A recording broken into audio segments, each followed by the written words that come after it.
Hauntcast. Haunting, Halloween, and horror.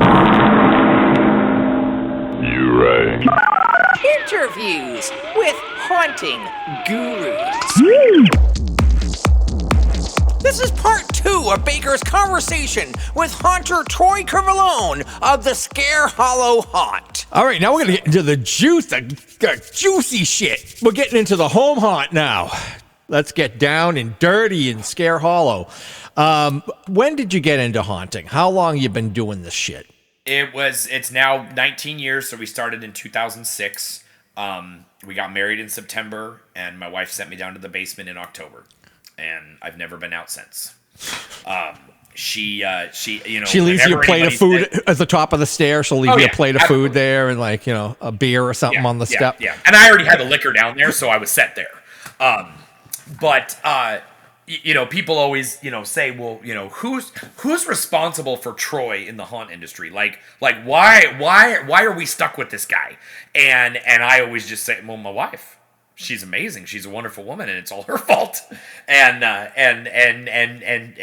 she currently still apologizes for that. She's still on the apology tour. And she just said, because I did a lot of stuff for Christmas, that nasty word. And I would build things for it. I would cut things out. I would light everything, because I used to do theater lighting. And so lighting has always been my thing. And so, of course, Christmas was the natural segue from that. Yeah. And so when she's like, yeah, you should go down to the basement and because that's where I made all my other stuff. And she's like, and you should make something for Halloween like you do for Christmas. And I'm like, well, Halloween's for kids. Halloween's not for adults. You just wear slutty costumes and go to the bar. That's about what Halloween is for adults. And so then I went onto Google and I did Halloween props or whatever. And I found the monster list and I found the Halloween forum. And then quickly went into Facebook, because that was about the time that Facebook was starting to take off. It was right around that time of 2000. I'm trying to think. Yeah. 2008, 2009 is when Facebook exploded, I think, and everybody was on there. And then then shortly after, the Halloween and Haunt forum just drained out of people. The activity just plummeted. Yeah. Which till this day I still say, man, that sucks. Because I still try.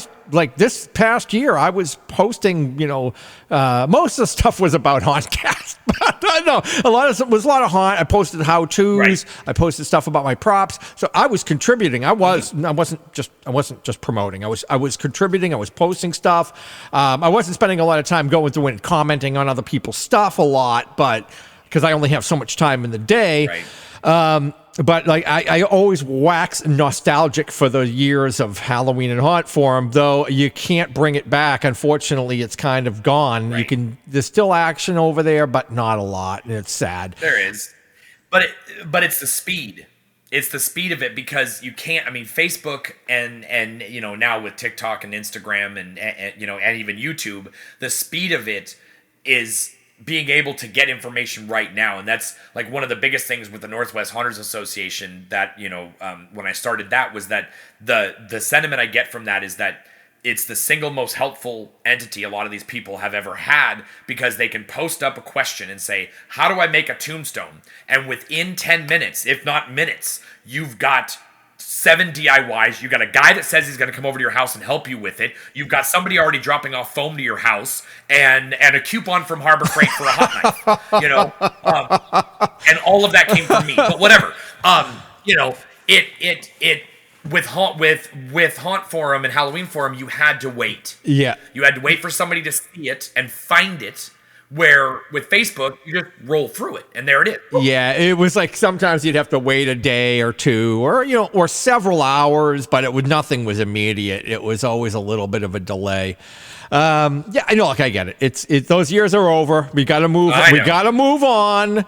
I've been back there. I went back there a couple months ago for something. Yeah. I typed in something, and I can't remember what it is now. But and the first Google review or thing came up as something from Halloween Forum. Yeah. So I was actually surprised. Yeah. So I must have typed in the exact words that it needed to find that. Yeah. So doing the search has never been, the search algorithm on those forums have never been good. No. Never been good.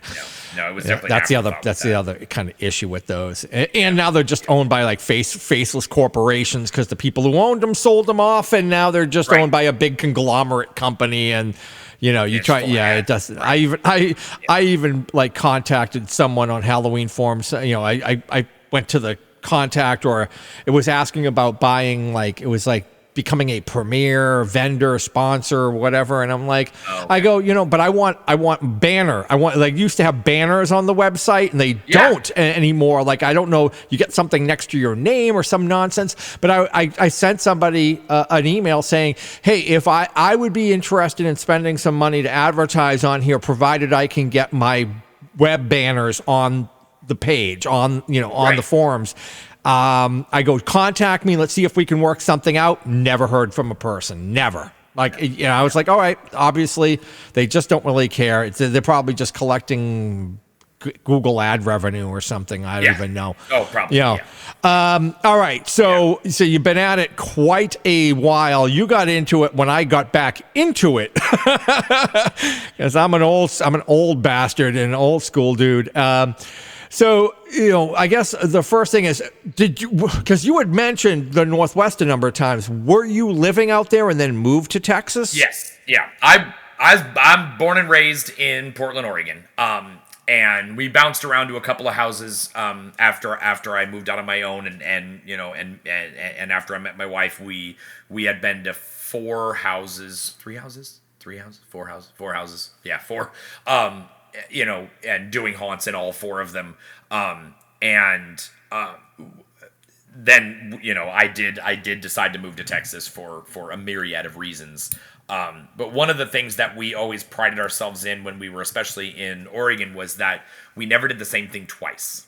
So we would have, one year we had a haunted village. And it was, the pastor was involved with this group that wanted to try out this new water, and the water made us all demented and deranged and murderous and all that. And so each one of the town businesses and stuff like that were just in upheaval, and people had to walk through the town. And then the next year we made it into a like a carnival, or we did a haunted like a witch's cabin. We did a motel one year, and it was like I never kept anything. I would repurpose stuff, or I would just completely throw everything away or give it away, and we were on to the next theme. And what that did for me is it allowed me never to get stale. Because I was never putting out the same things. So I'd be like, okay, well, now I got to build this, and it made me learn things. So I would always be on YouTube, finding other people's things. So like, well, how'd you make that? And I like, well, but I'm gonna do that with this, and it was constantly making me be creative, but also learning. I tried to make something every year that I didn't know how to make, and I had to learn a new skill to do it, or I had to buy a new tool to do it. As they say, getting outside of your comfort zone. Yeah. If I always say, if somebody told me that making a guy, because my first ever prop was a desk fan, like a 12-inch desk fan, and I ripped the face off, and I put a mask on it, and I put it on a stick, and I put it through a body, and then the head would turn back and forth, and then Halloween night, I dressed up in that same outfit, put that same mask on, did the back and forth with my head, but then I got up and scared the kids, because I was out there. That guy was out there all month long. It was like the only thing I had out there, and we kept him for years. He was always in the haunt as our Easter egg character every year. And, people saw him for a month and didn't think anything of him. He just sits there and blah, blah, blah. And then Halloween night, he moves. And that was the moment. And I was like, this is all me now. This is all, I don't care about anything else. You were like, you had the face. Absolutely. I was like, in the mask, I was like, this is illegal. This is absolutely illegal that we get to do this. So, but we always tried to make it that we were learning something new.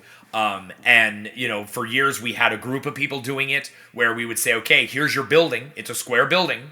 Do something with it. This is our theme this year. We had a meeting in January, and we would say, this is our theme. What do you want to do with your room? So it wasn't us me and my wife, saying, you're doing an asylum, and you're doing this, and you're doing that. No, it was, what would you like to do in this room? And then we would kind of hash it out as a group, and they'd be like, well, yeah, I like this, but what about if we did this and this and this? Just the natural bouncing ideas off. And we would always come up with a great plan, but then it was their responsibility to fill the room. We would help and stuff, but if they, one year we had a candy conveyor belt. Long before the COVID shoots, we had a candy conveyor belt that we used several treadmills. And by the time Halloween came around, we had to hit it with a hammer to keep the motor going. But it would take the candy from one, the character sitting there would drop it in a chute, and it would go up to the first conveyor belt and then down to the other conveyor belt, and the kids would grab the candy as it came by, And so that was their idea. That was their room, was the big candy shop. And that was the end, how they got the candy. And so, we always came up with different ideas as a group. And so it gave everybody ownership. And so, like, when I hear pro haunts have problems with, like, their builders or their actors, some of the smaller pro haunts will have a lot of their actors and stuff will help build. And they're like, well, they don't, they're not motivated and stuff. And I was like, well, is it only you coming up with the ideas and telling them what to do? Like, they don't have any ownership of that room, especially the big characters where that's like, they're like the icon characters of that room. And I'm like, have them help build it. Have them come up with ideas of what it looks like and how it works. And then within the budget and within the means, if that's possible, then you get to do that together. And then they have ownership of that room. They have pride in it, that then they are excited to be there every day and act in it. And, because if I just built it all in my yard and then had people come on Halloween night, go do that, they weren't immersed in it for a long time. They didn't help build the bathroom scene. Or there's no like ownership in it. Where they would act their hearts out in those rooms because it was theirs and they built it. They couldn't wait to see the reactions from the scare spots that they put in it, so I never had a problem with actors, but they were all my friends. Do you still have a group of actors at your current location? No, it's mainly just us. It's just me and my wife. This year we started. We're now starting, and it's been a dream of my wife's to do it, and I've always wanted to have it for her. Is that we are now doing Universal Monsters. So every year we're going to add a new Universal monster. But the thing is, the actual monster won't be there. It'll be the idea of it or the scene of it. So we're going to make the boat from the creature from the Black Lagoon. His hand will be there, but you won't see the creature. So people are going to look and wonder, we had Christy Noble, Christy Austin, S.K. Austin's wife up there in New York. She made us a screen-accurate doctor's smock from the 1931 Frankenstein movie that I got to wear as the doctor, and then my wife was a nurse, and we handed out blood bags and things like that. And so every year we're going to add a new monster to our display, pushing out some of the old stuff, pushing out the graveyard and things like that, to give people just something always new. And then we'll tweak the scenes, like the laboratory's already got things that's going to be tweaked with next year. This year the slab was straight up and down for people to stand in front of and do a photo op. Well, next year the slab's going to be laying down and there will be a monster on it. And maybe that monster might come alive on Halloween night. You never know. You will have to find out. You'll have to come by and see. The neighbors are all into it. I literally had a guy yesterday. I was moving my skeleton out to the front of the yard to be Santa, and he came by and he said, "My daughter is very mad at you." And I go, "Great! I just moved here and I've already got kids mad at me." And she's 5 years old, and she was born on Halloween, and she's mad because I took down all the spooky stuff. And she loves Halloween, and so I said, "Well, I need you to tell her that I'm going to be adding a lot of Halloween to Christmas. The skeletons are going to be making presents and making toys. And I got Santa skeleton. I've got the reindeer, which are my skeleton horses. There will be lots of spooky Halloween stuff in here." And he goes, "That will make her very happy because she had to come by every night and see everything and hear everything. I've got projections that do out to radio stations and stuff like that." So she was able to enjoy all of that. And she's like, he's like, "We could never go to bed without coming to your house." And we've got neighbors who are like, "Yeah, all right, fine. We'll start doing Halloween." I've got 2 morticians that moved in across the street. So they said they're going to start doing more. And the parks department of my city has decided that they're going to furnish us with roadblocks for us to have a block party next year. So within a year, we've already established like this is going to be the Halloween neighborhood. We blocked off for the first time this year. We blocked off the street, but we didn't get permission necessarily to do it. We just talked to the cop. I talked, in my business, I got a couple of customers who came in who were cops, Yarmouth PD, and I was talking to them about it, and they go, "Man, just shut that, just block off the street." Yeah. I go, "Well, what do I have to do? Do I have to get a permit?" And it was like. He's like, like wink, wink, just go ahead and do it, just do it. And I talked to two different sergeants and they both said the same thing to me. So this year we said, the other neighbors were all worried and me, I'm always balls to the wall. I'm like, just F it. We're just doing it. Cause I had bought a couple of close to through traffic or something like that signs. I purchased them from a company online because I was going to do this years ago and somebody online said, "Oh, I wouldn't do that. You could get yourself into trouble." So I didn't. But now I've got neighbors on the other side of the street who were involved. So I said, "Great, here's a sign. Put it on screw it onto a sawhorse or something, and I'll do the same thing. I'll throw a couple of sawhorses down there. You do that. Put the signs on there." It worked out amazing. I should have been doing this years ago. I wish I did.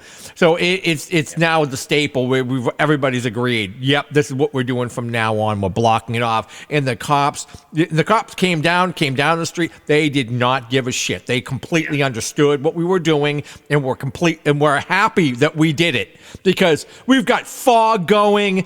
And there's we've got about 20 to 30 houses on the street.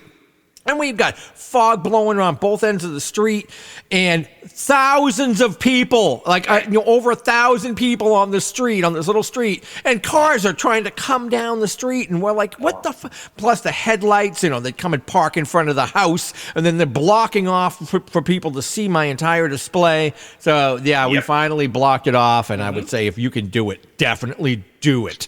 Look into it, right. And a lot of times I think cops will just go, just go ahead. Because it's a Friday night. The only problem is we're in Texas, and Friday night is high school football night. Football, oh yeah. So that could be the only problem with getting people down there is that the game doesn't end until like 9 or 9:30. So that would be our little town is still growing, so we don't not everybody in the town goes to the game. And especially if it's an away game, then they won't. But just the people that are involved in the game will go. Which the high school, it's a fair amount of people. You got the band and the cheerleaders and the drill team and all the football parents.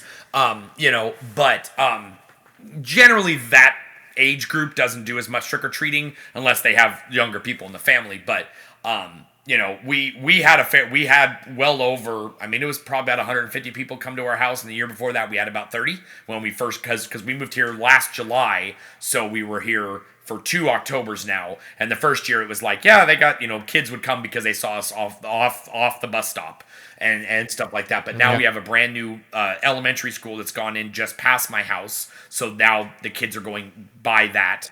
By your house every day. And they paved the road that was past us. And so now we have more traffic coming that way. But all I did was I posted it in our little local Facebook group. I said, hey, we have Frankenstein's Lab. We're here. We want you to come by, take pictures. It'll be open all these different nights. If the garage door is open and there's no cars in the driveway, come on down. You can see everything. I would have the fog on and everything if it wasn't windy. And a lot of people came up throughout the month and took pictures in front of it and, loved it. But the sentiment online was like, oh, we've been watching you.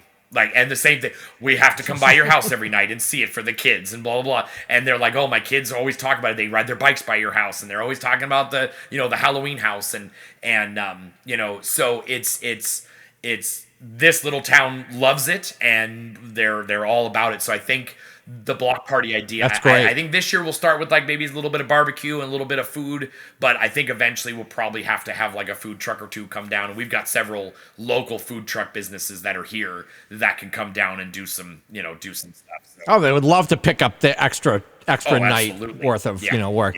Yeah. Now, because you are planning on running with the Universal theme for a number of years, so now you're getting away from switching it up every single year and coming up with a new theme. Yeah, it'll just be that we have to do new things. I've never built a boat. I mean, it'll be sort of crashed, like it'll be coming out of the water, so it won't be all of it because we're gonna make it look like he's climbing onto the back of the boat, so it'll be coming out of the ground a little bit. But my wife's already got tons of plans for Dracula. Dracula will be next year. We're making a whole huge scene about Dracula. I eventually want to make a pyramid out of Tractor Supply blocks. And make that against my back fence that is on one of my side yards so I can build this big giant pyramid for the mummy. I just got to watch the wind on that. So there's going to be lots of PVC in that to hold it straight. But yeah, every year we're going to add, she wants to make a gypsy wagon for the werewolf. And then the Invisible Man, he already showed up unannounced, and he's still out there. Yeah, you just didn't see him. You couldn't see him because he was invisible. That was an easy build. It was super easy. It was very easy. I would get people when they would walk up, and I'd be like, they'd be like, "Oh, so like this is Frankenstein's lab," and I'm like, "Yeah, we're doing Universal Monsters," and I was like, "And look, the Universal Man's right there next to you," and they're like, "What? Where?" Yeah, where? like it's so good you can't see him. That's how good that friggin' prop is. Like they were legitimately thinking there was somebody there. I'm like, it's the Invisible Man. Like, oh yeah, and like their wife would hit him and be like, "Invisible Man, dummy." Oh. So yeah, we're gonna do that for a number of years, and then maybe eventually we might change the lab to Jekyll and Hyde or something like that. The Invisible Man does use a lab as well, so we can change up the lab to be different parts of monsters and maybe go to some obscure ones as well, because there's a fair amount of them. How much of your haunt is DIY versus purchased? You modify a lot of stuff, or like what do you think is like your? I would say it's probably 80% DIY. I mean, I've got a PVC fence. I've got foam pillars. I've got I made the slab out of wood and metal sheeting. We lit up. Test tubes, and we carved our own walls for the rock, for the lab because it's in the basement and things like that. So the majority of it, sure, we have a casket on a cart. We've got the 12-foot skeleton. We've got the tree from Home Depot this year because that's our hint to the Creature from the Black Lagoon, because it's a creepy, with Spanish moss on it and everything. So we're trying to do little segues to Dracula. Like this year we had all of our we have some archways in front of our house, and so I have PVC fencing on that. So I got a big old PVC gate, and then like a grate going over the other one. Well, the bat skeleton is there. So that's the Frankenstein's bat is right there, and he was all lit up red. So, and that's where his scene will eventually be. Yeah. That's going to be the vampire lair or something, right? Yeah. And it fits in there. It's already got a brick arch. It's already got. I mean, it's.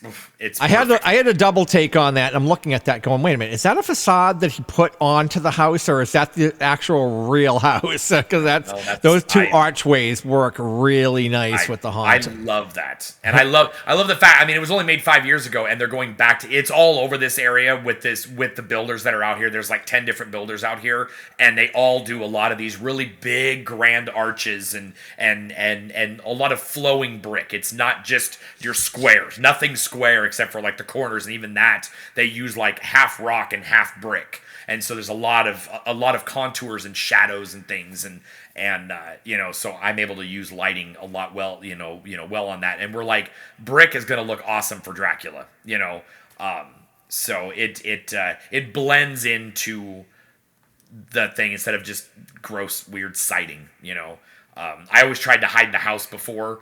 One year when I did the cabin, I actually built a 2-story facade in front of my 2-story house to hide my house. Because I was like, it's not scary, it's not creepy. I need this really creepy looking cabin in front of my house. And it was a rental too, and I was like, it was only secured to the house at 2 different points. So I only had to drill into 2 different things, and that was it. And so I've always tried to hide the house, and now I don't have to. And I have no street lights. It is completely pitch black out here at night. And A lot of people are probably hating me for that. A lot of people do. They're like, I just, you don't have a street light? And I'm like, no, there's no street lights at all. And I go, I actually get mad when my neighbors leave their garage, their floodlight on their garage because it does cast enough light onto my yard. I'm like, turn it off.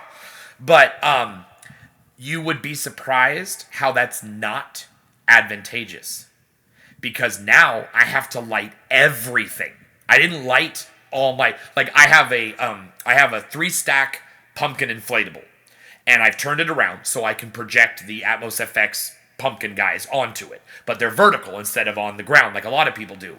And so I was like, oh cool, I can just put this up. I turned the light off on the inside and I projected the pumpkin faces on it. It's so dark out here, all you see is the face. You don't even see that they're on pumpkins. So I literally had to add light to the pumpkins to make you be able to see that they're pumpkins.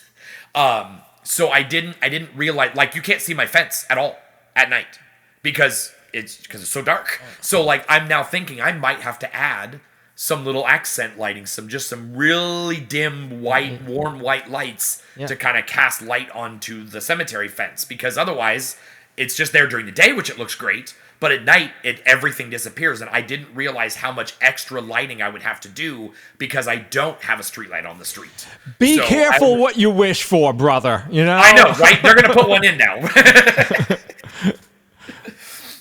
So the last house I was at had it was I like to call it moonlight. It was not the super blue LED and it wasn't the orange light, but it was definitely a softer white light that looked really good in my graveyard. So it looked like the moon was shining on it all the time. And so I never really cared about that street light, except for like right under it and stuff like that. But I always liked, for Halloween night, I really liked it being there because it was that safety and security for people walking around, that they could see there was a little, because where I lived, it was the water would run down from other people's yards into mine, and so on the road they had these little berms of concrete, and so you wouldn't see that in the dark. If it was like at this house, you wouldn't see that and you trip on it. So I liked that light was just on the other side of my driveway so they could see that little berm and they would not trip on it and stuff like that. So there's pluses and minuses to streetlights. Yeah, I never really the one that's out. They swapped the one that was out in front of my house from the incandescent to the LED, and it's actually it seems to be less bright or more direct, like more focused down versus like flooding out.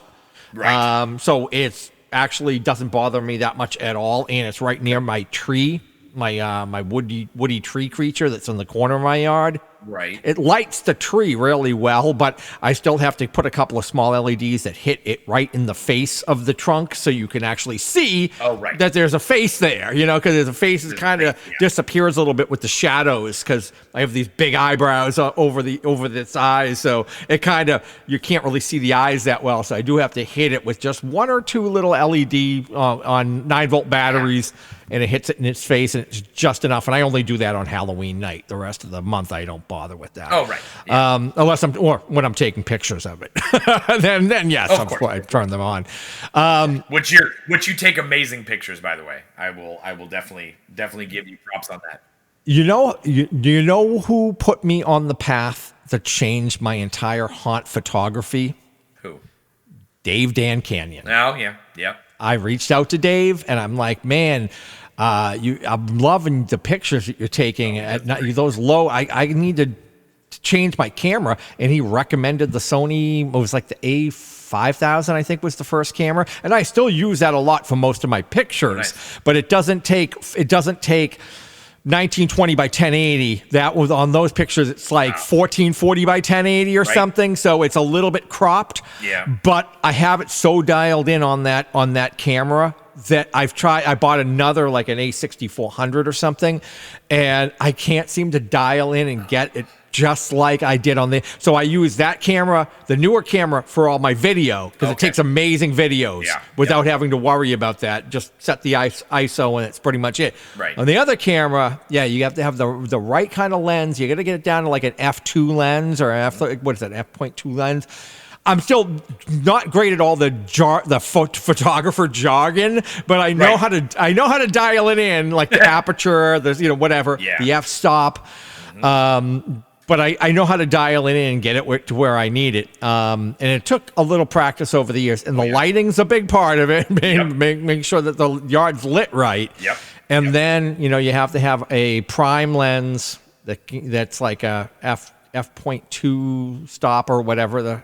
Once again, bad with the technical jargon. Yeah. And ISO about 1600. Yeah. And I forget what the other setting is that I usually dial up. The aperture, I think, is between like 3.5 to like 5.5. Right. And what I do is I take like 5 different pictures and I keep changing the aperture up a notch. So I start at low and raise it up, and then I just pick the best one out of that and delete the rest. It's the best way to go because there's no reason not to do that. No. So if anybody can take anything from that, I should do a tutorial on some haunt lighting at some point, or haunt photography at some point. But there you go. I never think to do that. Me and Christopher did a it was a 2-year class because we didn't get it all done the first year because they only gave us like a little over an hour to do it. We gave a haunt. I think it was more on the video side. It was haunt videography, home haunt videography at the Texas Haunters Convention, and we me and Christopher spent several hours, several days, talking it over and figuring out what, and I had been doing it for a while, and one of our biggest things was that don't ever do it Halloween night. Sure, go take pictures on Halloween night. Go take video of people at the haunt and and looking at it for that segment of your video. But you've got to go out on your own on the best night you can do it. If you can find a windless night, then you can run the fog and all that kind of stuff. And that's what you're doing all night. And you start at just before dusk as the sun's going down. You're taking pictures. Then you're getting some daytime shots that are still kind of spooky with your lighting. And and then as it gets darker, you're taking more pictures. And then you're going through and going to the all the individual spots you want to hit and go slow and to take 7 videos of it, not just one. And like you said, take 15 photos of that same spot because you're going to get something different in many of those. And it was just stop waiting till the last minute because you're going to rush it and then you're going to hate it. And then you're going to go, and we hear, I didn't have time to take a video this year. Well, when was your haunt put up? Well, like the beginning of October, we were done.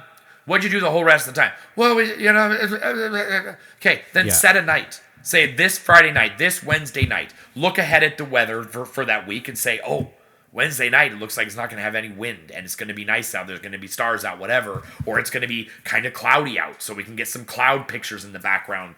I ran out one night, or one morning. It was 5:30 in the morning, and we had a thunderstorm roll through. And I was like, I'm going out there. And I was out there in the rain. You're like, production value! I was like, this is free lightning for my haunt. And it was raining so hard that I was only able to go out and get pictures of like the 12-foot skeleton and these guys that I have with like candles on top of them. I was only able to get some angled shots of that because it was coming down so hard that I wouldn't have been able to take a picture. But I was like I heard the thunder and lightning and I was like, oh, my display's up. I need to go. Like, I need to wake up and go. And so I went out there and took pictures in the lightning storm for it. You probably should have put pants on, but whatever. It was like I said, there's no streetlights. It's super dark out there. Nobody can see. It's all good. Well, another thing that I've been doing over the last number of years too. Once again, don't wait. I used to do pictures like a couple of nights before Halloween is typically when I would do it, but I would all try to get them all in one night. Yeah. I'm like, why? No. What I use it as a way to completely geek out and enjoy my haunt almost every night. I'm out taking pictures and video almost every night of the entire month of October. Even if I only go out for 15 minutes, I go out. I only take I think this year, I swear to God, I only took a couple of nights off where either it was raining or I just was like too tired and didn't feel like going out and doing it. Right. But I was out rolling around. I go out. I have I have one of those little flexible little tripod ones that you can screw in. You know what I'm talking about? Just a little that have all the little bendy parts on it, so you can wrap it around poles and stuff. I go out and I do all the low. I go out and I crawl around on the ground and try to get all those low shots. And then I will go. Then I will go up to. I have a uni, like instead of a tripod, I have one of those unipods, which I love those things. They're so much easier than running around trying to kick the legs out from the tripod. They're so much easier to use. I think they're called the unipod, whatever. Yeah. And you use those, but I use it at the lowest level, and then I'll go up to like more of an eye like that. So I adjust the level. So I will take different pictures and videos at different levels. Right. And I'll go out and eat one night and just shoot some pictures, and the next night I'll go out and try to shoot some video.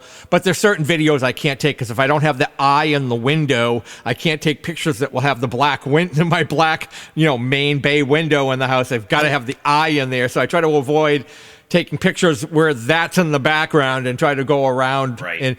And I'll eventually, so and it's a way for me to be able to get out and spend time in the yard without looking like, well, I probably look like a total maniac anyway, but without just sitting there like, like a special ed kid. I actually I'm out there taking pictures and looking like I'm doing something while I'm out there. Right.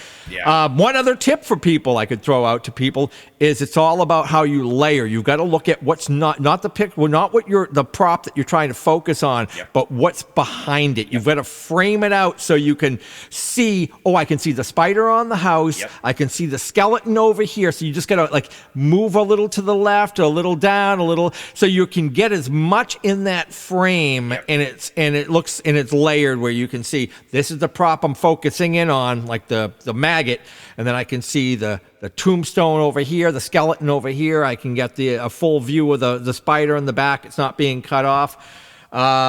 Looking at that whole what you could fit in the frame. Right. Yeah. Yeah, and it tells you why that thing's there. It sets the stage for that one prop, that it's in this thing, and like the background is a little fuzzy, but you could definitely tell it's a graveyard, or it's a spooky tree behind it and things like that. So I definitely like that. I have always loved your photography. You and Jeff Mays.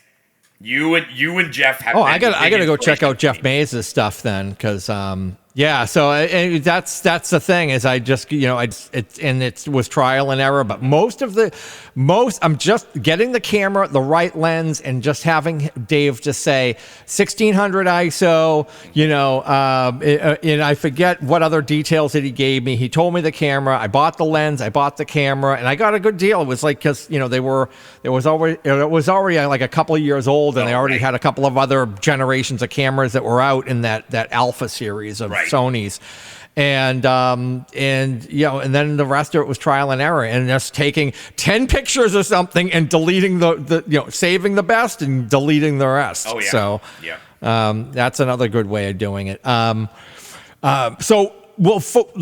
guess the lab scene is like your big thing. You have a 2-car garage, okay, and your lab scene takes up one whole bay, or does it take up both bays? It's the whole. It's actually 16 feet wide. The whole lab takes up the entire front. So like I only have the back like probably 8 feet of the garage is usable to me. So I have a desk back there, and then I have a table that I have all my work stuff on.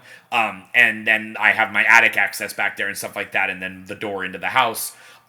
So we actually designed the lab walls so that you open up the lab door, and then you can go into my regular door behind it. And so we absolutely have used the entire garage almost for the lab space. And it's all framed up in there with, big 2x4 frames that I will eventually take back apart and slide above the garage door.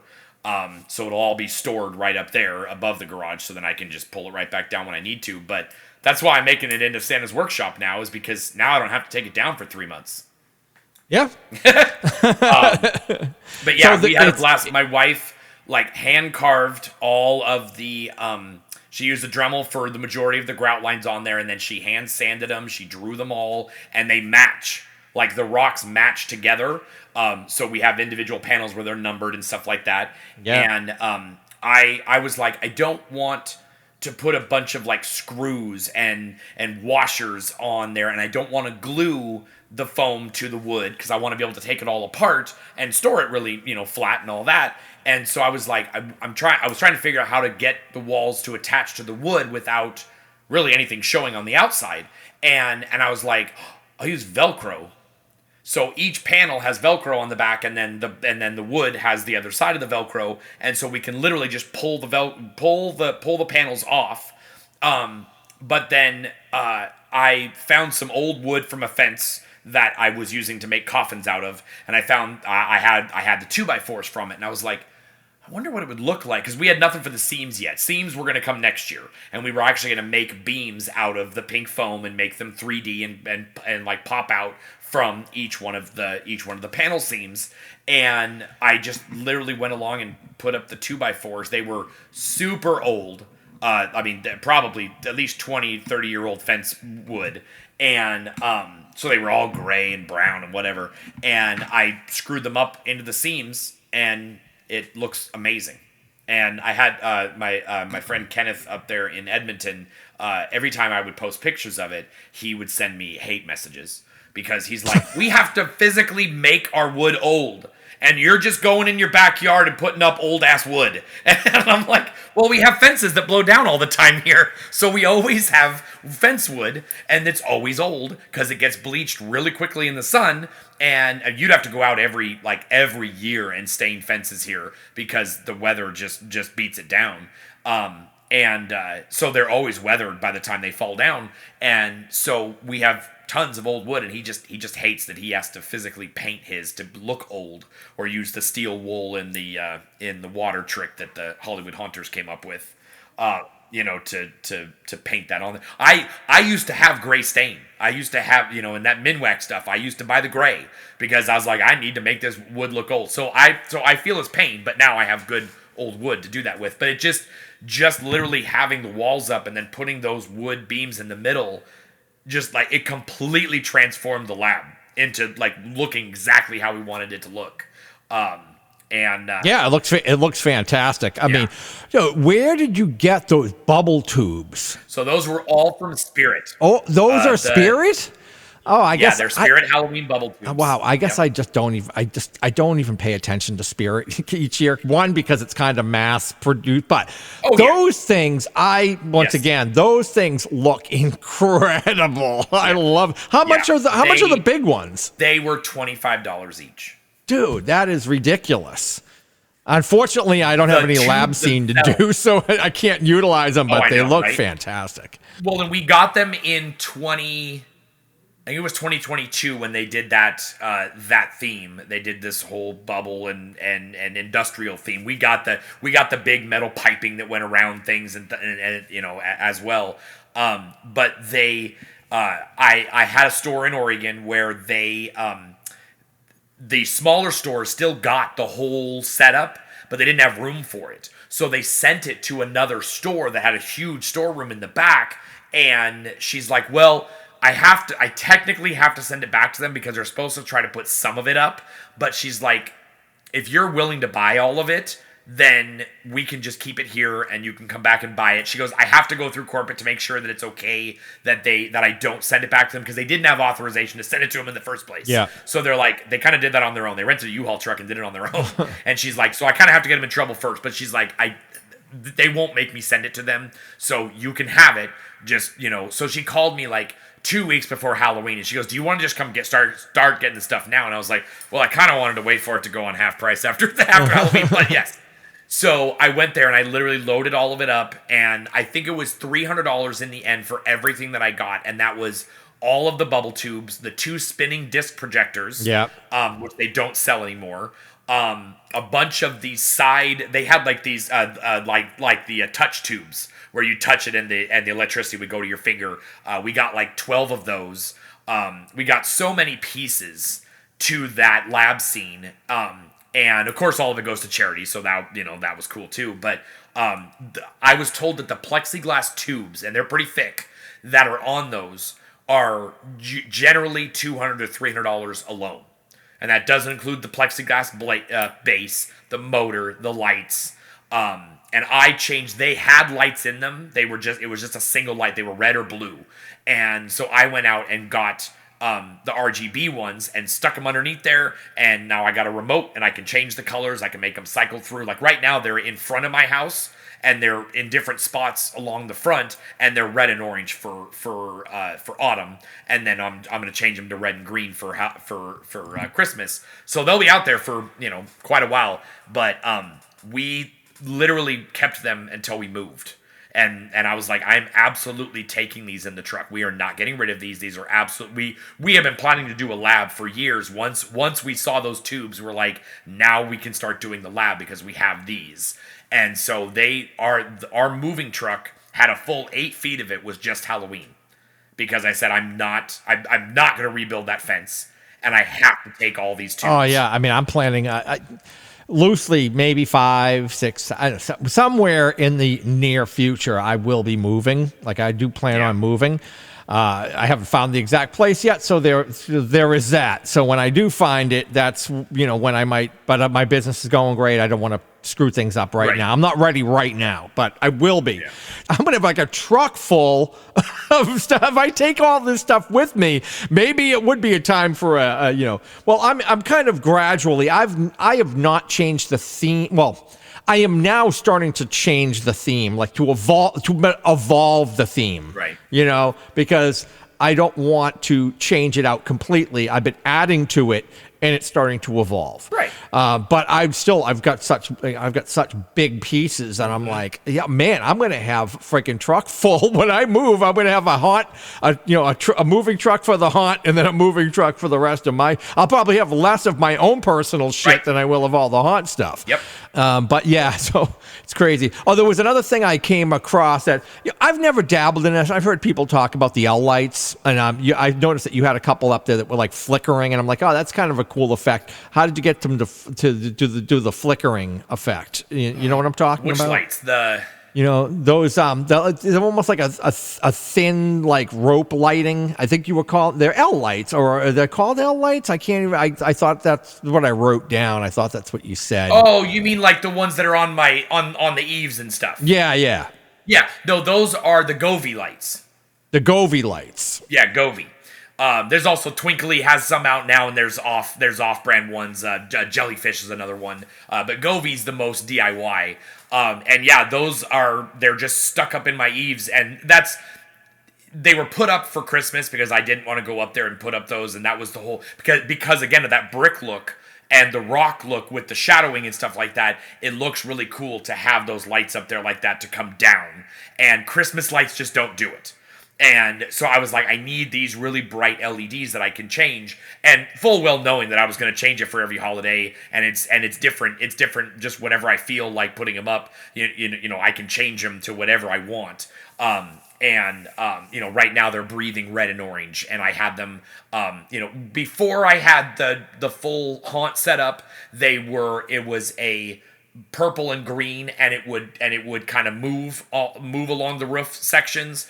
But then Christopher actually watched a video with it, and he's like, that's kind of distracting and not really, like, if you're going for the spooky lab and like Frankenstein and stuff like that, maybe it shouldn't move. And so I changed it up, and I have green on one arch, or on one peak, and then purple, and then I've got green, purple, green, purple, green, purple over the other archway, and then I just left it, and it looked really cool, and it added a lot of a lot of good shadowing, and a lot of it made my driveway green, and along with the lasers that I had on there to make that laser driveway effect, that helped with that green light, coming off the garage lights. And but those Govee lights are super easy to put up. They have adhesive, they have little clips, and they're pretty economical. They're like $200 for like 150 feet of it, I got them on eBay when I bought them. I bought them with the tax return, and I got a really good deal on eBay. A brand new box, never been opened,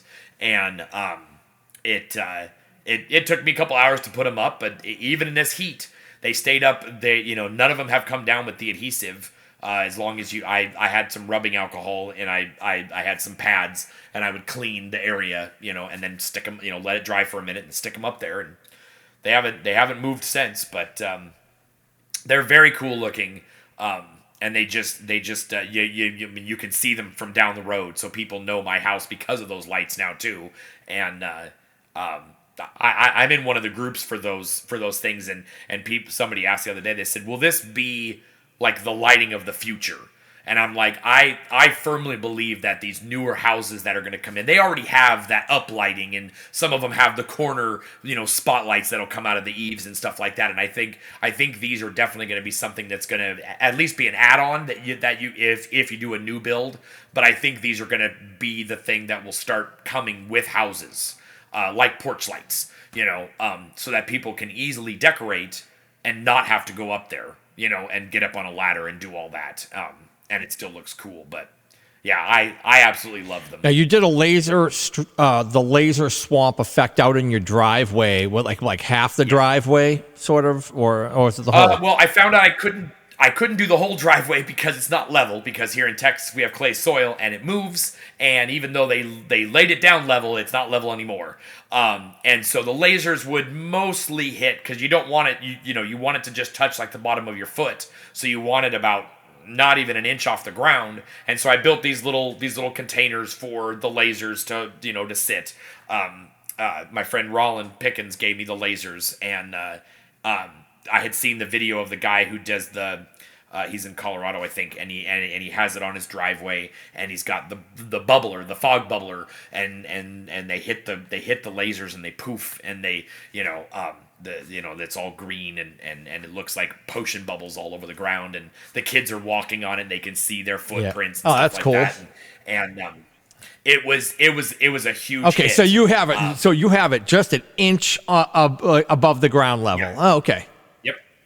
Yep. And then you put what I did this year, and this was a trial for this year. Is I used that black landscape edging that comes in the big roll, and I put it on either side of my driveway, and then I've got a little lip on my actual garage from the driveway, and that was just tall enough to hit the laser, but the sides weren't.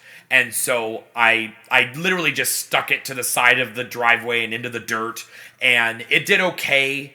But I think this year I'm actually going to take a piece, some 1x3s or 1x4s, and actually attach like big L brackets to it, paint it black, and then put stakes down through it so that it actually just sits on the edge of the driveway, and the stakes go into the ground, so that it just sits on there and creates a nice box. Because the landscape edging didn't really stay up as well, and it moved as because we did get a little bit of rain, it would move with the soil and stuff, and it wasn't as effective as I would have liked to have been. So I want a nice straight edge with the wood. So that was my trial for this year. But yeah, it was really cool. Froggy sells a whole package for the lasers, or you can get them on eBay or Amazon and stuff. And you don't even need, because you're not trying to necessarily do the hazer effect like the laser swamps, because you're just having it on the ground. So as long as there's fog going on the ground, so you could use the regular fog juice with a fog chiller and have it just go roll along the driveway. It was really cool. The night of Halloween, it was windy during the day. It was 5 miles, 10 miles an hour, whatever. And then 4 o'clock, no wind at all. It was completely calm, and I had actually put my fog machines away, and I just had the bubbler out, and I was like, no, I'm bringing everything back out. So I brought out all my fog machines, and I had the chiller ready to go and all that, and I could not stop taking pictures of my driveway with the lasers and the fog, because it just looked, it did exactly what it's supposed to do with the swirls and everything, and then the bubbles would come down and they would poof, and it was just. And the kids would walk on that thing, and they would, especially the really little kids who did not understand that it was lasers. Even some adults are like, "How is that on my feet?" And I'm like, "It's lasers over there." And they're like, "Oh, that's so cool." It was something, especially this neighborhood, I had never seen before.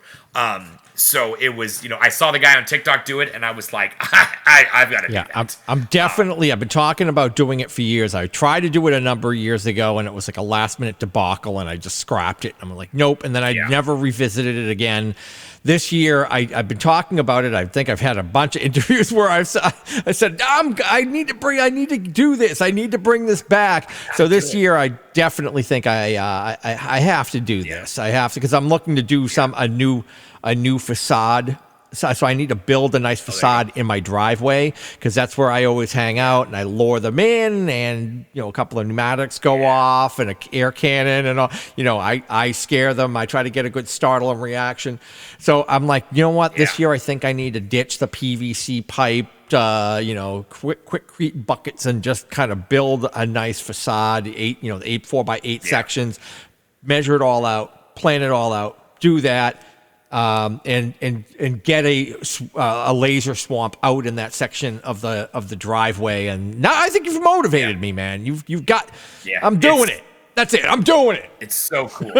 it's the easiest thing. All you do is plug it in and align them, and they're done. And run your fog. It literally, it took me a little bit of time to make the block, to make the little enclosures for them.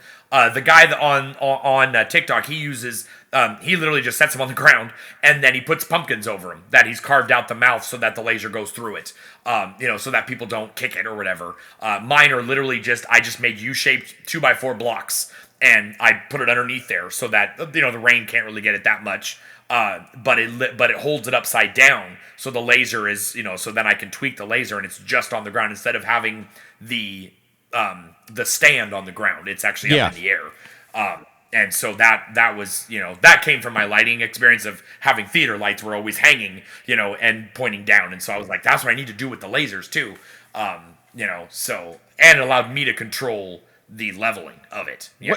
What prop gets the best reaction or the most oohs and ahs from your guests, your visitors? Well, this year it was the lab as a whole. In the past it was the guy that we made with the fan head, because we would always put him somewhere prominent. But with us always changing our theme, we never really had something that was constant out there. But the projection, and it's everybody, like, haunters hate that projections are the things that people love the most. I've had people stand outside my haunt. Like, I had the motel one year, and I literally built a motel structure in front of my driveway, in front of the house, went into the garage and everything, and people are looking up in my upstairs window where there was a projection in it. And they would just sit and watch it. Sometimes I'd play movies on it or whatever, and they're like, that is the coolest thing. How do you do that? Like, is there a person up there? I'm like, no, it's my bedroom window. It's a project. Like, I never understood why people were just so enamored with it. Now I see all the people doing the projection mapping and stuff. And that's phenomenal looking. But it's, the projections, people like that. Somebody watched it this year, and I have them on my security camera, and they were looking at the lab and they're taking pictures, and then they step back, and I've got a little window in right above my garage that's in the attic, and I got one of the spinning disc projectors in there, and it's playing scenes from Frankenstein and Young Frankenstein. And then one of the Atmos FX ones where it's just Frankenstein walking around and stuff. And they look up at that and they go, Oh, it's Frankenstein's lab. Like, I get it. That is playing the movie. It's Frankenstein. It's Frankenstein's lab. I'm like it took the movie to get them to, to figure out it was Frankenstein's lab. So that was a cool little tie-in. But, the projections are always cool. I have probably 5 of them in the yard. I have 2 up in the windows. I've got the pumpkins. I've got a tombstone that is a projection. So, like, the tombstone changes and there's a skeleton that comes out and talks to you. So I always love doing that, and I do the same thing for Christmas. I have big snow globe projections. So I would say probably projections for me is the one that's a constant ooh and ah. Yeah. The only projection I do is the eyeball in the window. People are always expecting that eyeball in the window. I've been doing it almost every year. Right. It's something striking. They have a couple of different eyeballs, but I always seem to come back to this one specific eyeball that I think it just looks much better. Right. The other one's more like snake-like. Yeah. This one is more, you don't really know. It's some kind of a creature. It's something, but you don't really know what it is. Right. And that's kind of like that's what I like, is that they don't, you can't really tell what the thing is. But people do like that. The one thing that people absolutely freaking love, and I have been running it except for last year, I've run it almost every single year I've done my haunt, is the laser vortex tunnel, with just the fog going through and the spinning laser vortex. Yep. People will just stand there like they're freaking they like deers in headlights. They just see that thing and they're mesmerized, and they just stop and stare, and they're like, "Ooh, that's so cool." And I'm like, "Yeah." So the prop that took me like the Cthulhu prop that took me like 2 months. You're nothing Right. on that. You know, Right. that's white noise. Yeah. But this thing every year, I've been running this thing every year. Can't get enough of that thing. You know, and I think that's one of the weirdest things about, you know, what we do, is that people gloss over the cool stuff and the big fancy stuff and the, you know, all the scene setting things. And I think I was realizing this because somebody posted up months ago about I have this scene, but I need to put a TV in it. I only have this new TV. Do you think people will notice? And it got me thinking, and I'm like, well, you have this 1950s living room, and you're going to put an LG flat panel TV in the middle of the room. You're going to ruin the aesthetic of it. And like everybody said, no, nobody will care. Nobody will see it. Nobody sees those details. And I go, no, I think they do.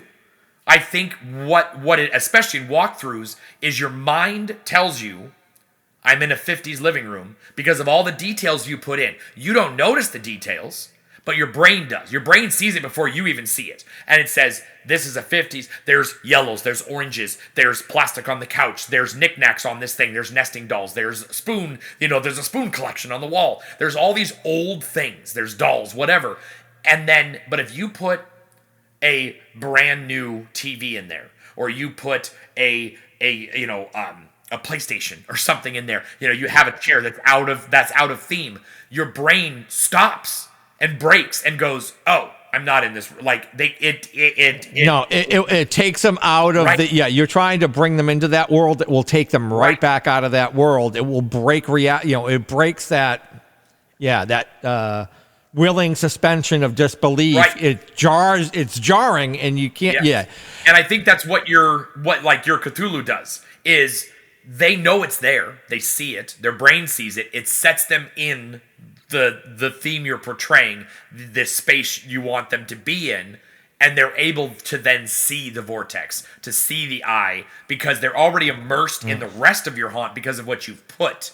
Now, if you didn't put that in there, and I can guarantee you, if you took it out one year from where it's been every year, if you move it somewhere far away, somebody will notice.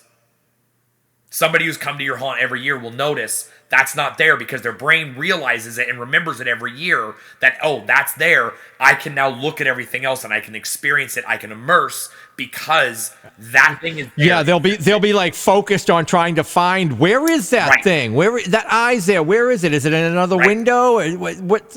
Yeah, and so they will basically not pay attention to all of the other juicy, cool things that you want them to. It's the not having the chainsaw guy at the end. Well, there's no chainsaw guy. Well, yeah, because you guys said you hated the chainsaw guy last year. Well, yeah, but now it's not here, and we were waiting for it. You know, it's that. I mean, I've heard. No, I get it because of that. Oh yeah, no, I totally get that. Yeah, you know, it's a weird. Our brains are weird. Absolutely weird. Yeah, you want them to things to not stick out almost. I mean, like in a sense that you don't, because that will take them out of the moment. You know, like I say, and that's if you're going for that type of, you know, for a haunt. You know, if you're just going for hey, I'm just throwing a bunch of Halloween stuff out here because I love Halloween, I want to have fun. Good. I'm always so, you know, into this. There's got to be a theme, a backstory. You've got to like that, because that's what draws me in when I see people's haunts and they have that. I'm like, I need more. I want to see. Now I'm looking for the details. Now I'm looking at all of the little things, like, you know, all of the things because, you know, how they brought this big whole together. There's all these little pieces to it.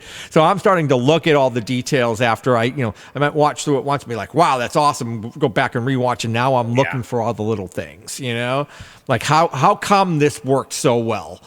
And I'm looking for the reasons why it worked so well. Right. Yep. Yeah, that's that's super cool. So, like I say, I do really dig the fact that you're running with the Universal, because you don't see it that you really don't see it much. Most people are not into that, and it's great that when you see it. I saw somebody do a classic. I think he just did it for 1 year, and I don't think that this is a person who does a haunt, but they're not somebody who's in the haunt community. They did it, and they were like somebody famous or something, and they just did this classic old school, Universal horror theme thing, and it was mind blowing. And I wish I tabbed, saved the link or the video, but I can't even remember where I found it. It was definitely on YouTube somewhere, but finding it again, probably never. And it was just amazing because, once again, it's not something you see all the time. So when you do see it, it's like, ooh, that's really freaking cool, because I don't really see that. And I'm always looking for stuff that I'm not expecting to see, or that I don't barely ever see, or something that's a completely new and out of the box. Like when I saw Bob Cole's Infestation Yard Haunt, I was like, oh, Bob! Oh, shit! Plus, it was kind of similar to some of the stuff that I'm doing.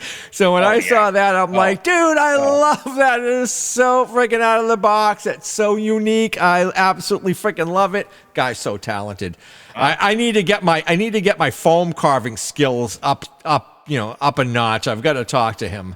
Because I just started getting into doing some foam carving. I've over the last couple of years, but getting into bigger foam, I want to do like some bigger creatures, and I've got a few things in mind. And I've looking at some of his how-to videos, like the scorpion and the roaches and some other things, because I'm trying to do something that is pretty elaborate like that. It's called the Migo. It's a creature from Lovecraft.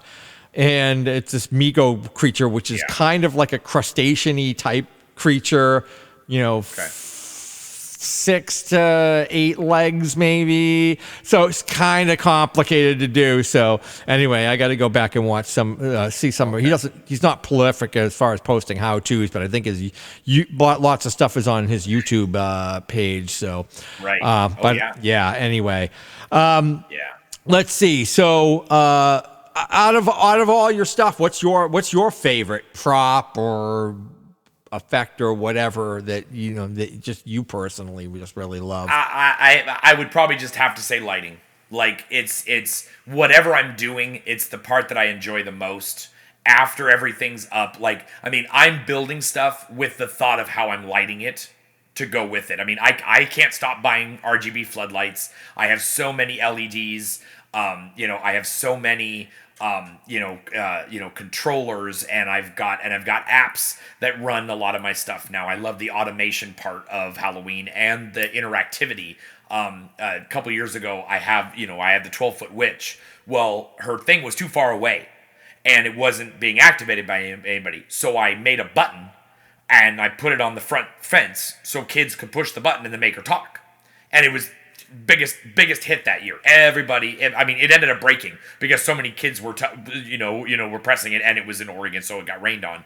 But it was just so simple, but yet making the haunt interactive was something that I didn't think about until you get to this automation stuff and all of the tech that has come into Halloween and our lives in general. But the lighting of a haunt has always been my thing, and I'm still nowhere near a lot of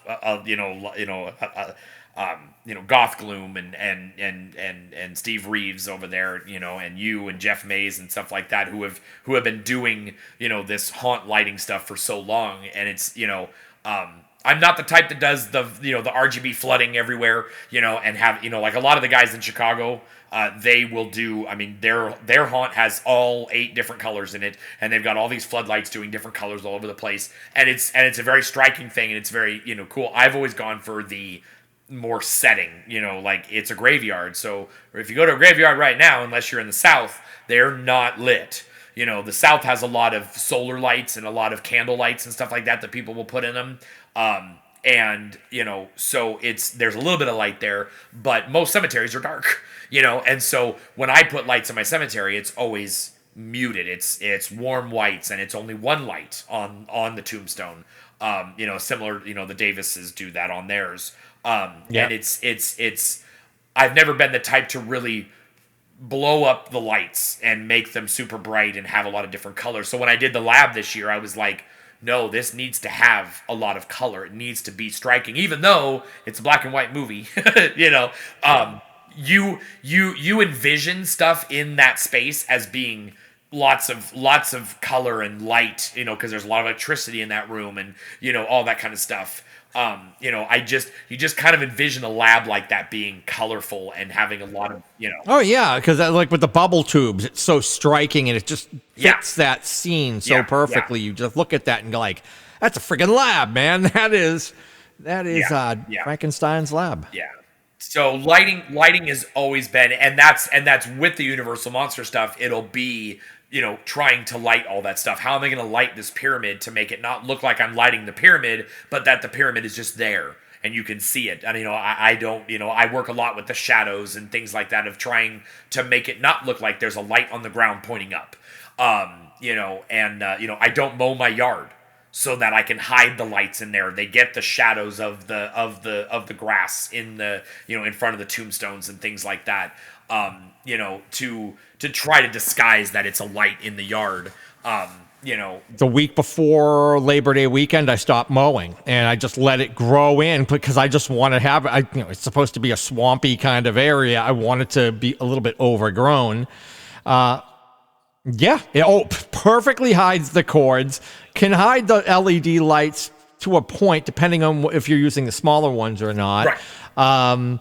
You know, like I say, I've been using these. I built these flame bulb swamp lights, swamp lamps. They're like a, you know, basically like a pole with they were tiki torch, and I replaced the top with like a ball mason, you know, one of those mason jars, like the, you know, canning jar type of things. Oh, right. With one of those big flame bulbs inside of it, and wrapped it with rope, all that. And I put those around right in front of almost all my big props, so because it adds that light to it, just enough light without me having to then shine like LED, like a white LED on it or something like that. Yep.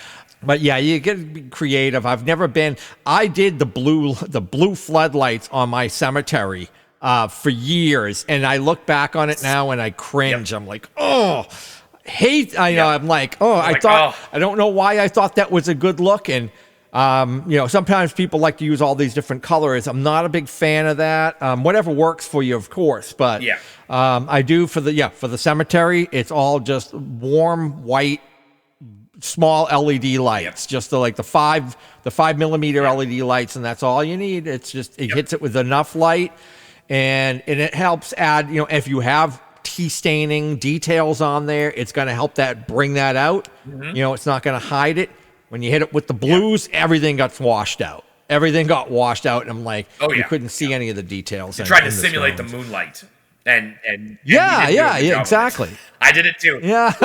That's what I was going for, because I remember seeing somebody's haunt, and they did ones up high, and they were like shining down, so it was like it was moonlight coming down, and that worked well because they were like way far away from the tombstones, and it diluted the light, where I was doing them like right in between each row, and they were just bleaching everything out completely. Everything was washed out. I think I want to try to do flame lanterns in front of my tombstones. Like, instead of having any, because our tombstones aren't our focal point, and they're not really like, they don't. I mean, we got rid of a bunch of them, and so we have some that we kept that we liked, but they're not like anything pertinent. Usually I try to make some tombstones that have to do with the city I live in. So we'll make some of those where it's some prominent people that used to live in the city or whatever. The city I'm in now was back in the 1800s when it was formed. So I got a lot of history to go through to find some really prominent people. So we always try to tie in our city to it, but it's not the focal point of the haunt anymore. And so I was like, if I put just like these solar flame lanterns out in the yard near the tombstones, they'll cast the flickering light onto the tombstone, but they won't just be this static hard light, but I don't want it to be, because I don't want the cemetery to be the focal point anymore. Especially as we start moving it away, as we start adding more scenes in, we'll have to use that space. But like my neighbor said, I can use his yard too, so I could expand that way too. But it's I'm gonna start collecting solar flame lanterns because here in Texas, I got sun for days, so. I can finally use solar. Big difference from Oregon, huh? Right. Yeah, Oregon, it was cloudy every day in October. Every day. Is there anything else we need to know about Scare Hollow? Anything else you want to throw in there? Well, just that it's now that Universal Monsters has always been my wife's thing, and she was like, you're gonna steal my thunder on the lab, aren't you? And I go, no, I'm not. I go, no, I'm gonna highlight the crap out of you that this was all you. She did, I would say 99% of that lab. I made the slab, and we both made the upright lights that have the big tubes and the ball on top and everything. We made those together, but she did everything else. Yeah, she did the electrical panel that came out really sweet. Yes. She had a lot of fun making that. So I gave her some pieces here and there. She raided my garage and found things that she wanted to use. She's like, "Are you using this anymore?" "No, you're not. Thanks. Bye." I'm like, "Oh, I don't even know what she grabbed until it was on the panel." But I was like, no, this Universal Monster thing for years is going to be you. I'm just going to be setting it up for you and helping you with it and setting the scenes around it and doing the lighting and stuff. But all of the stuff is going to be you and us together. But to be honest, our Scare Hollow has never been just us and just me. I've got stuff from one of my favorite haunts in Portland was called the Old Burial Ground, and it was literally this overgrown cemetery in the front of this guy's house, Adrian. And when he moved to like Maine, he got a really creepy old house in Maine. It is amazing. But he gave me a lot of his stones and a lot of his accent pieces, and I still use a bunch of those today. So there's several other cemeteries and other people that have given me props over the years, and then I've given props out to other people that, Scare Hollow is not just my stuff. It's a community, haunt, basically. I've got a lot of different people's stuff in there, a lot of different people's ideas, things that they've made. I've then made stuff based on that. So it's in the end, it's almost kind of like my thank you to the people who've inspired me. And I know that I've begun to inspire people. I know, I've got a crap ton of how-tos, and that's my thing, is that I'm never going to be an expert. I'm never going to be perfect. This is the best industry to be in because there's always time to learn, and there's always something to learn and from people. And that's like my biggest thing about this industry is the education part of it, that we're also giving of that, and we're also willing to help people. I got so many make and takes planned here for Texas, that I want to share what I know with other people, because so many have shared it with me. And so it's my haunt has always been a thank you to all those people, because I know there's people who are like, oh, that was like mine that I made, or I will talk to them while I'm making it, like, hey, how'd you do this? I'm doing this, and they would help me make it, and then they would love how it came out, so, and I think a lot of us have that, but I actually literally have pieces of other people's haunts in mine to keep that memory going as well, so, it's been a crazy fun ride.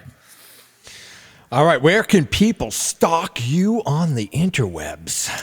You have Scare Hollow TX on Facebook now. I was able to change it from PDX. So Scare Hollow TX, or you can just type in Scare Hollow. And the same thing on YouTube. We're Scare Hollow on YouTube. We do have a TikTok. It's very lightly put on. I do some stupid stuff on there, and but it's Scare Hollow. And we do have an Instagram, but it's whatever's shared on the... Oh, no, we don't have an Instagram for Facebook. We just have an Instagram for Terror Tours. But Terror Tours, it's terrortours.rip. Again, that's going to be the beginning of August or of October in Pittsburgh. Details will be out soon on that. You've got the Haunt Tower on Facebook. And on YouTube, to find the Haunt Tower stuff, you have to go to Haunt Collective on YouTube, and then it's on. It has its own playlist of videos, and it's always live on there when we do it. So you've got 4 years of videos to watch,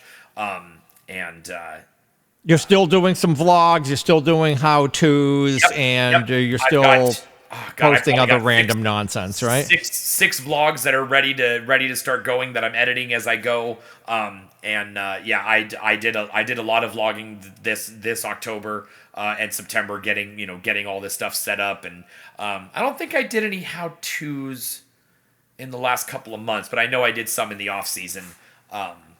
But I've got a whole crap ton of how-tos on there. Probably my favorite one is the projection automation. So if you want to have your projectors go on by themselves and do all the remote buttons, I've got a video on my YouTube, on the Scare Hollow YouTube how-to page to do that. So, all right. Well, Troy, respect, respect, man. well, respect right back to you, man. Please follow the podcast, give us a 5-star review, stalk us on social media, links in the description, and visit our blog page for more show info at hauntcastpodcast.net/blog. Until next time, stay scary. Go ahead and run. Run home and cry to mama.